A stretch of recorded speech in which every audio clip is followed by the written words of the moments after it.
Glad no one was hurt. A stunning victory in a critical contest this weekend. Herman Cain, a former CEO struggling near the bottom of the GOP field a week ago, won the Florida straw poll on Saturday, scoring as many votes as Governor Perry and Romney combined. Here is some of the speech that won the hearts and minds of those in Florida.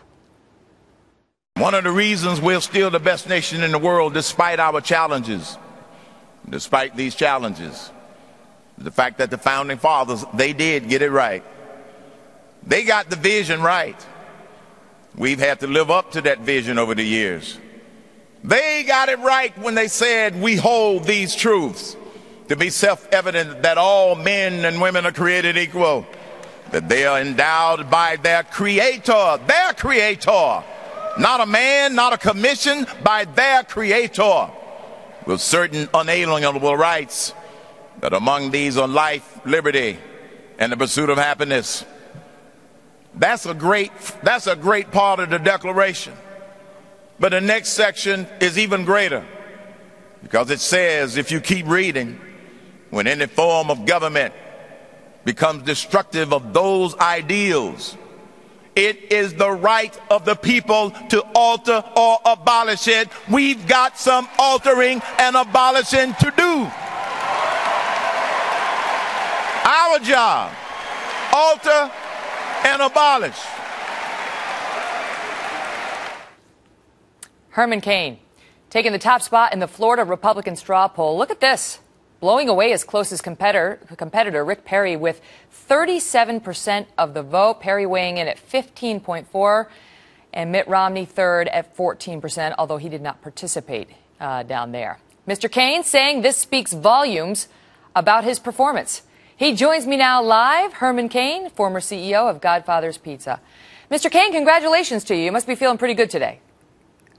Thanks, Megan. I'm feeling pretty good. But let me tell you why I'm feeling pretty good in addition to the win. It says that the voice of the people is still more powerful than the voice of the media, with all due respect. And secondly, it says that message is more important than money.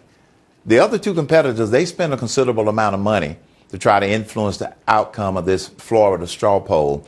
I rented a bus and went all over the state this week as well as previously, taking my message of common sense solutions, taking my message of 999, and it resonated. And I think that that's what the straw poll reflects more than anything else. Of course, some people are saying that it reflects a protest vote, that they were disappointed in how Governor Perry in particular performed at the debate, and it was a vote against him, not so much a vote for you. How do you respond to that, sir?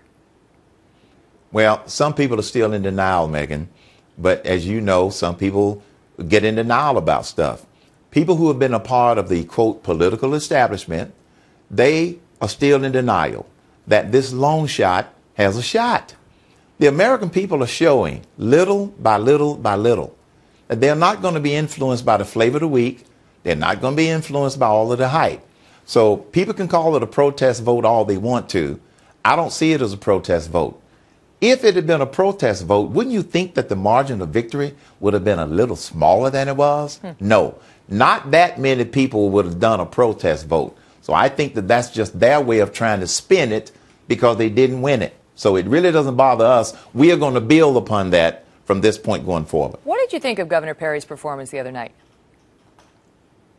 With all due respect, it was not up to prime time. His performance, quite frankly, wasn't even on par with anybody on that stage. Not in terms of the issues per se, but in just debate delivery.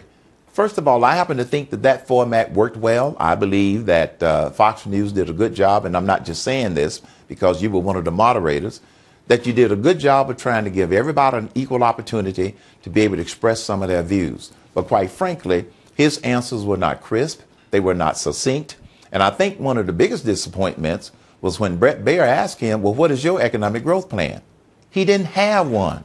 You would have thought, getting all of this free publicity for weeks, that you would have at least have already started to work on the outline of what you're going to do about the biggest crisis we face other than national security, which is this economy. And I think that disappointed a lot of people. And when I talked to many of the straw poll delegates, many of them told me quite up front the day before, leading up to it, I'm undecided.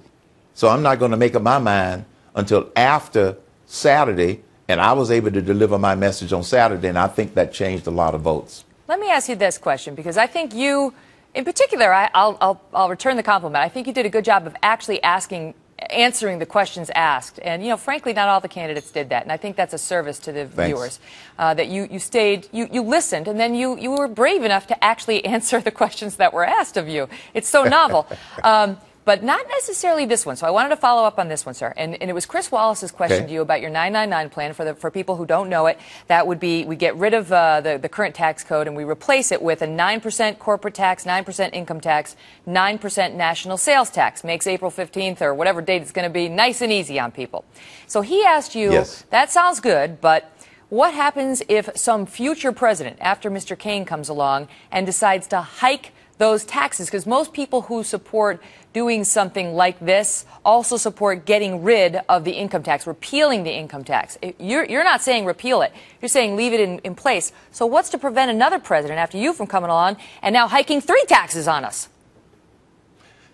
Okay, first, we can pass 999, and Congress has the power to have it supersede the current 16th Amendment provision of the tax. They can proceed the tax code. In other words, you still need the 16th Amendment in order to be able to impose the first 9 and the second 9. Right, we're talking about income tax. So 16th exactly, we're talking about income taxes. Now, you're right. There's nothing to prevent a future president from coming in and saying, I'm going to take the 999 plan and turn it into, 2020. They could do that. But the thing is, the American people would be aware of it, and they wouldn't be able to get away with it like they can in the current tax code with a bunch of sneaker taxes. Here's an example. If you look at President Obama's speech that he calls a jobs plan, I counted 84 sneaker taxes. So with the current code, he buries these loopholes in there for people and organizations and segments of the economy that he wants. 84 sneaker taxes, and they are going to hit everybody. But most people won't know that they've been bitten till after they've been bitten. That's the disadvantage of the current tax code.